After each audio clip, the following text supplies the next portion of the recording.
Acting President. I rise this afternoon to oppose this bill, and I do so because it seeks to impose more heavy-handed and draconian provisions to restrict the lives of Victorian citizens in the name of the COVID response. The provisions in this bill include, as we've heard other members state, an attempt to introduce what is effectively preventative detention, providing a mechanism whereby authorised officers designated under the Public Health and Wellbeing Act would be able to detain citizens of this state or people in this state on the belief that they might breach a COVID direction. Not that they have or they've threatened to, but because an authorised officer believes they might. The bill further seeks to expand the provisions of who may be an authorised officer, to lower the threshold of who may be appointed as an authorised officer. The current Act requires that the Secretary of the Department of Health and Human Services be satisfied as to the experience and qualifications of an individual appointed as an authorised officer. The bill as drafted, the bill as in the House now, seeks to substantially lower the threshold of who can be appointed an authorised officer, expand who can be appointed an authorised officer. And I might point out, Acting President, that is not just a theoretical concept, because this is a power which the government is seeking to put into the hands of the Secretary of the Department of Health and Human Services. This is a person who got up at the hotel inquiry, the hotel quarantine inquiry, and couldn't remember the most basic details about what had been going on in her department. And this government is now coming in here saying to this House and to the Victorian community that we should have confidence in that Secretary to exercise these expanded powers in the appointment of authorised officers. And if the House was to take the bill as the government intended, to give those authorised officers powers to make decisions on preventative detention based on who they believe may want to breach a COVID restriction.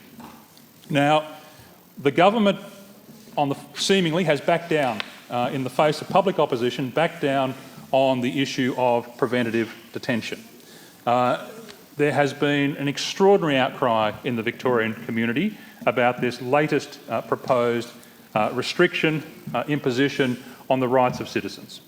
But the other provisions remain. The provisions with respect to authorised officers, although they are changed, there is still an expansion of who can be appointed an authorised officer by the Secretary of the Department of Human Services, Health and Human Services, and of course that is the same person who a month ago couldn't answer the most basic questions at the hotel quarantine inquiry. Now, as some members have said, there are other provisions in this bill which have merit, and they are provisions which were enacted by this Parliament in March, largely to allow many functions of government which have required traditionally face-to-face contact to be undertaken online. An example of various court proceedings has been used as the example where they have been able to be conducted online as a consequence of the legislation that was put in place at the beginning of this year, and the need to continue those provisions. Now, the opposition does not oppose those provisions, and if they were in a separate bill, we would be happy to support them. But while the government chooses to package those provisions with a bill which seeks, in the first instance, to impose preventative detention, as well as expanding the powers and scope, rather, of authorised officers, we will not support them. We're happy to support a separate bill that extends those COVID provisions for online, etc., but we will not support it while it's combined in a bill with these other draconian powers. Acting President, over the last 6 months, Victorians have seen government at its worst. And Australians often suffer from mediocre governments. We've seen that all around the states over the last 20, 30 years. But usually the cost of that is hidden in lost opportunities.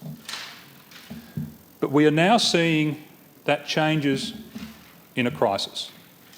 And Victorians are now seeing the real cost of having a mediocre government in place.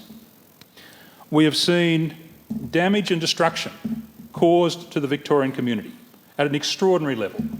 The damage and destruction caused to the fabric of our community, to the mental health of our community, to the physical health of our community, as people have delayed being tested for conditions, delayed seeking treatment or testing for physical ailments. We know that the number of people presenting with cancer diagnosis are well down because people are not going to their doctors, and that's a ticking time bomb that we will see in the coming 12 months. And of course, the impact on the economy. The impact has been enormous. And it's important to recognise, Acting President, that the damage was not caused by Covid-19. It was caused by the government's response and the conscious decisions this government has made.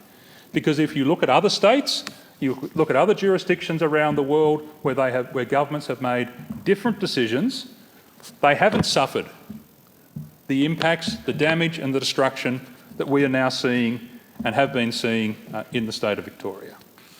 And of course, one of the key points in what we've seen over the last 6 months has been the government's failure to manage the hotel quarantine program. And I don't intend to go over that, but it's worth putting on record that Victoria has experienced 5 times the number of cases than New South Wales. So this government can't pat itself on the back as having handled the situation with COVID well, because it hasn't. With a smaller population, we have 5 times as many cases in Victoria than New South Wales has dealt with. But in having triggered that spike, that second wave in Victoria, the government's subsequent response has been over the top, it has been high-handed, and in many respects it has been irrational, with no health basis to the restrictions that have been imposed. And we've seen that with the curfew, we're seeing it with the 5-kilometre restriction on movement for Victorians living in metropolitan Melbourne, and we've seen it with the virtual shutdown of almost every small business and larger business, with the loss already of more than 250,000 jobs, as reported by the ABS to the end of August, and of course that number is going to grow even more when the September data is released. And of course, in the minds of Victorians, this has been compounded by what we have seen from the Premier. The bullying and intimidatory conduct of the Premier and the increasingly irrational daily media conferences has just increased the anxiety of the Victorian community. And we now have people who are tuning into those daily conferences just to see how the Premier today will contradict what he said yesterday, which is becoming more and more the case. Victorians are frustrated, they're angry, and they're scared. And they're not scared of the virus, they're scared of the irrational and arbitrary approach that their government is taking to addressing the COVID situation. They're scared of the arbitrary restrictions which have been imposed on their lives, particularly in the last 3 months, and which continue to be imposed as the government and the Premier moves the goalposts, as we've seen with the so-called roadmap, which has been repeatedly changed in the last couple of weeks, with the suggestion that restriction could be lifted even if the numbers aren't achieved, then the restrictions are going to be pushed out later. It changes day to day, and that is scaring the Victorian community. 6 weeks ago, Acting President, this House had a chance to impose some accountability on the Premier and the government in their use of the state of emergency and the restrictions which are consequently being imposed on Victorians. We had a chance as a House to ensure that month by month the government came back to this place and accounted for how it would use and how it was using that state of emergency, to provide accountability to the Parliament and thereby provide accountability to the people of Victoria. But instead, we saw a vote in this place where Ms Patton, Mr Medic, Dr Ratnam gave the Premier, gave the government a blank cheque to impose whatever restrictions the Premier whatever restrictions the Premier wants, however he wants, for the next 6 months. And we're now seeing the consequences of that. And those members, Ms Patton, Dr Ratnam and Mr Medic, share with the Premier culpability for the damage and the destruction that is now being inflicted on the Victorian community. In the debate today, if this bill passes the second reading stage, the Leader of the Opposition has foreshadowed that he will move an amendment which will seek to lift the 5-kilometre limit on the movement of Melburnians. A limit which was imposed without a rational basis, which was imposed arbitrarily by the Premier in the same way as the curfew was imposed, and which is having enormous impact on the lives of Victorians. This House will again have an opportunity to restore some balance in the response, to restore some balance in the restrictions which are imposed on the citizens of Melbourne, to ensure that we can move through this COVID phase, which has been caused by the mismanagement of this government, in a way which does not continue the same destruction and damage in the community of mental health, of economic well-being that we're seeing today. Lifting that 5-kilometre restriction by way of legislative change today to prevent that 5-kilometre restriction continuing is a sensible move which will have a dramatic impact on the well-being of our citizens and will not impact the COVID situation. Medical expert after medical expert has said the 5-kilometre restriction is not impacting the number of cases, is not reducing the number of cases. It is an arbitrary imposition which is doing more harm than good. So the opportunity is there today for this House to express its will on behalf of the people it represents and lift that restriction to ensure there is some more balance in the way this COVID situation is being addressed. Acting President, the powers which are in the bill as drafted, and the government has flagged it will seek to make some changes, but they will still seek to expand the bill, even with the government's amendments, will seek to expand the powers, expand the basis for authorised officers in this state. The government, powers like that require the community to trust its government.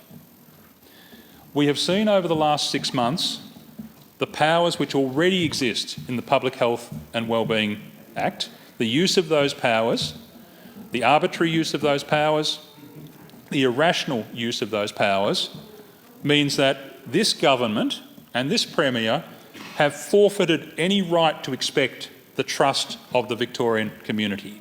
So to come to the House today and say we would like those powers further expanded, we'd like to lower the threshold by which we can appoint authorised officers, is simply unacceptable. It's unacceptable to the Victorian community and it's unacceptable to this side of the House. And for that reason, Acting President, we will oppose those provisions, and while they are in this bill, we will be opposing this bill.